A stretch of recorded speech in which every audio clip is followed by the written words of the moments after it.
Right, let's go, let's go.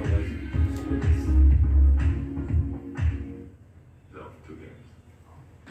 You made just a thought on not having those two players, but also you guys trying to step up again tonight in the situation. We unfortunately had quite a bit of practice with this early in the season due to injury and COVID situations. And so, just like game 2 when we won without Marcus and Derek stepped up, and then the last 3 games without Robert, other guys have to step up, and we'll do the same with these guys now.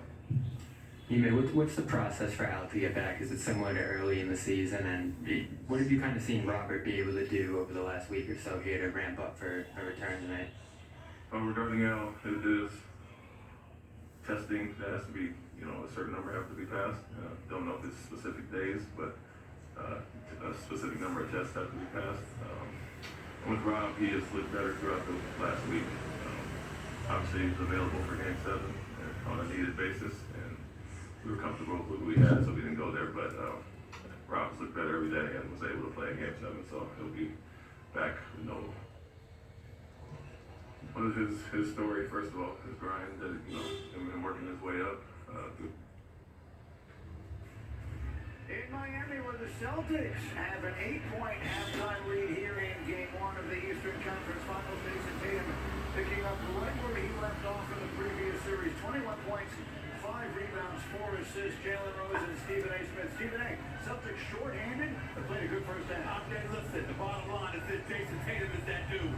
He's balling right now. I say coming into this series, listen, this is the guy that's the difference maker because he's a superstar. He plays like a superstar. The Miami Heat are going to have some problems. I didn't anticipate that would be the case today with Smart and Horford out. But Robert Williams coming in the game, he's got 12 points, got 2 blocks.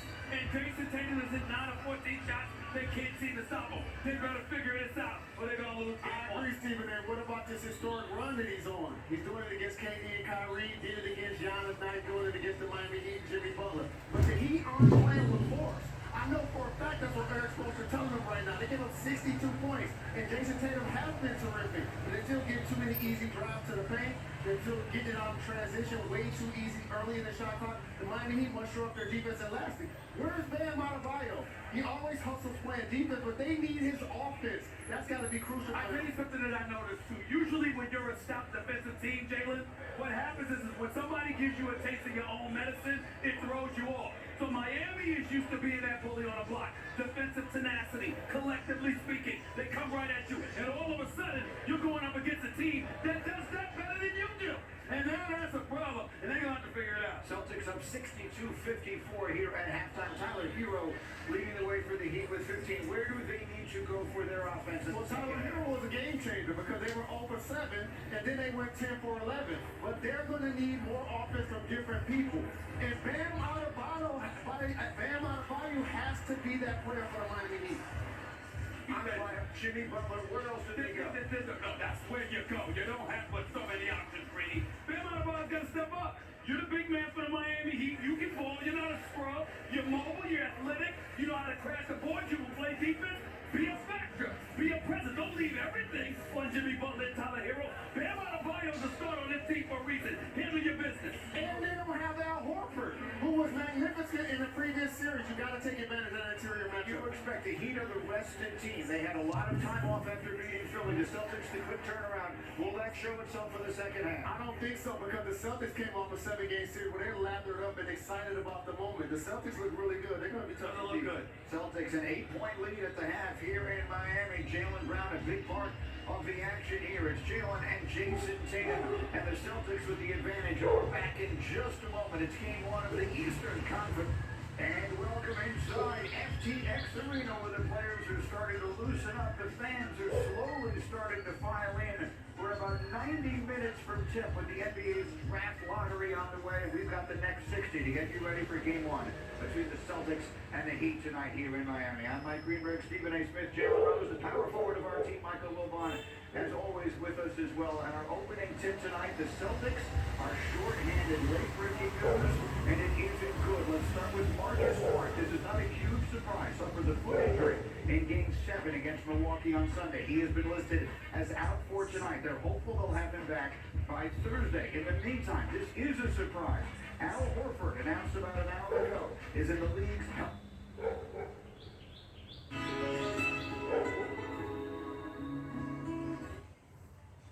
the safety protocol. He will be out for game 1 tonight. And we just had Adrian Wojnarowski on SportsCenter tell us a few moments ago that the Celtics are bracing for the very real possibility he will miss game 2 on Thursday as well. The reaction in Las Vegas, Caesars Palace moved the line from Miami -2.5 to Miami -4 for tonight's game. Stephen A. Smith, what do these absences mean? I think it means to me that the Boston Celtics are going to lose game 1.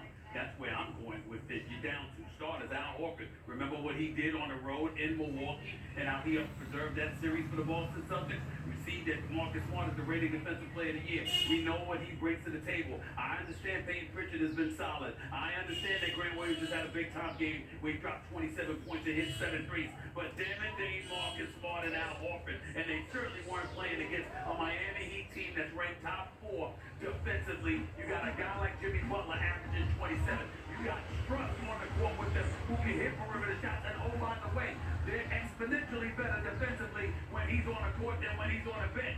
This is a tough one. The first game of this series, I say this goes to Miami under these conditions. All right, and so Jalen, how do the Celtics steal this game 1 on the road on the short turnaround without 2 of their starting five? Absolutely, Stephen A. is right. Without Defensive Player of the Year, without Horford, who's monumental, you got to go deeper until your best 2 players being dominant.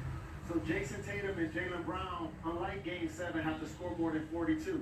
And you mentioned Pritchard along with Williams. They have 41. You want them to match that. You want the Time Lord Robert Williams to get you a double-double. That'll be something with a couple of blocks. And the Boston Celtics are still going to be stout defensively. And the Miami Heat are going to struggle mightily at times against their half-court defense. So tighten it up defensively and try to get out of here with a win. Michael Wilbon, give us the overview here. This is a fascinating series. The Celtics, again, they had a suspicion they might be playing without Smart tonight. The Horford news certainly came, at least to us, as a surprise, and it came late. How do you see it all? Yeah, Greeny, look, the Celtics were able to win a game in the previous series without Smart. But Smart and Horford, you're looking at something so narrow a margin for error here. That, okay, you look at if they didn't play with Smart tonight, which we sort of expected coming into today, that's one thing. But without both of them, veteran presence on the road. Now, as Jalen and Stephen A. suggested, you got to go deeper into your rotation. Guys who haven't, like Pritchard, haven't played in games this big before necessarily in their careers. And now you're expecting an additional level of play. And so, it's easy when you're missing those 2 guys to look at being down 0-2. This is a series coming in. If everybody's healthy, I don't know where you go with this. To me, it seemed dead even. I had difficulty distinguishing one team from the other in terms of assets. But when you got these 2 injuries to start, I know it's only game 1, Greeny, but man, this seems like an awfully big advantage for the Miami Heat to start this series. It is a big advantage. And I think one of the other things we have to pay attention to is the fact that you got a guy, a star like Jason Tatum, who averaged nearly 10 points less per game against the Miami Heat in the regular season than he did against anybody else. So we got to pay attention to that. That's number 1. Number 2, this is game 1. It ain't game 5 where you're going against them, they're going against you. There's some familiarity. You're figuring one another out, and then you just down 2 bodies. No, it's a new series. On the road in Miami, game 1 against the number 1 seed, who's one of the top 4 defenses in the game, and you're down 2 starters. If Boston wins this game, I think that's a huge plus, and it's incredible damage to the Miami Heat. So you should not lose this game with Horford and Smart out. The Celtics played 16 games this year without 2 members of their usual starting 5. They went 6-10 in those games. All right, let's move it forward here for a moment. Let's talk about the players that we think can dictate the series. And Stephen, again, I'll start with you. As you look at the 2 rosters here, and I'm not just talking about tonight's game now in the absence of the players, but who is the one player who can dictate which team winds up in the NBA To Finals? me, it's easily Jason Tatum. The same guy that I just brought up and said his average is 10 points less than the season average against the Miami Heat is the same dude that dropped 46 points against Giannis Antetokounmpo and the Milwaukee Bucks in Game 6 on the road in Milwaukee. The dude is 6'9", he's got a handle, he can hit threes, he's got a mid-range game, he's athletic, he can score an open court, he can finish at the basket, he can hit free throws, and he can defend. If he plays like a star, excuse me, that makes a difference. And he's a young superstar who's been on this Eastern Conference Finals stage multiple times, so very young in his career. My answer is Bam Adebayo.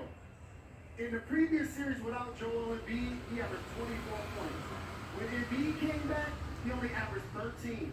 You're right, the defense has been there. 32% shooting against Bam, has done more switching than any player in the league. So he's been dominant defensively. They're going to need his points if they're going to take game one. Michael Wilbon, who's the player you have your eye on?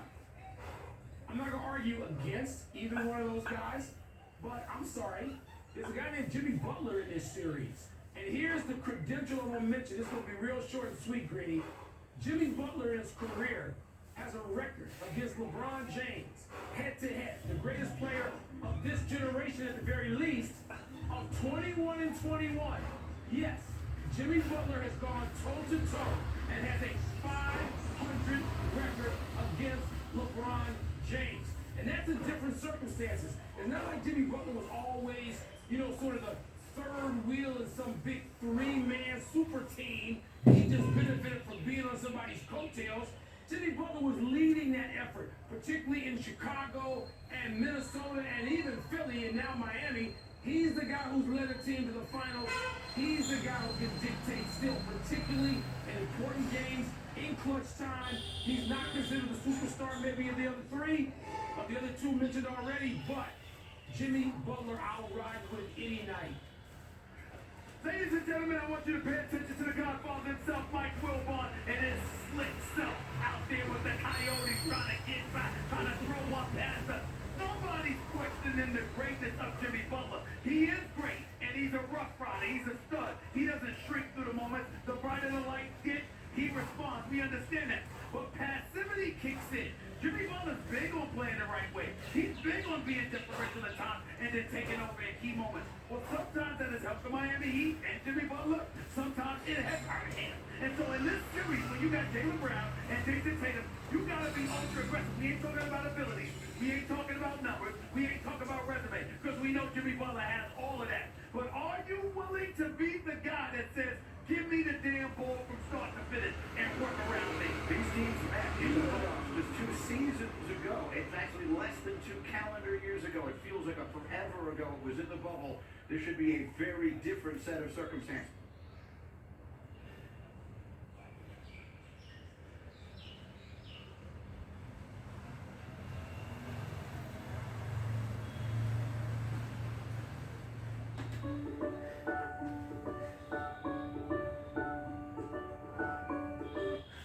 Jimmy Butler playing like the MVP of the postseason. He also had 3 blocks. He did. I mean, he should just, that's like 3 blocks is a hell of a stat for a guard. Here's the host, Greg Anthony. I'm Jared Greenberg and Sam Mitchell. To ride GA's coattails the rest of the Why night. are you putting me in this? I'm just sitting here watching You ain't and saying listening. nothing, Sam. I ain't saying a word, man. You need to stop doing that. Hey, can y'all give me a cup of haterade? I'm telling you, Here you is need some to haterade. stop. Welcome to the post-game edition of Playoff Central Live, presented by AT&T 5G. In a couple of moments, we'll take you back out live to FTX Arena for a extensive post-game press conference coverage. We'll hear from both head coaches, Ime Udoka and Eric Spoelstra, plus all the top players, and they'll react to Miami going up 1-0, taking advantage of the shorthanded Celtics, who were up by as many as 13 in the first half, and then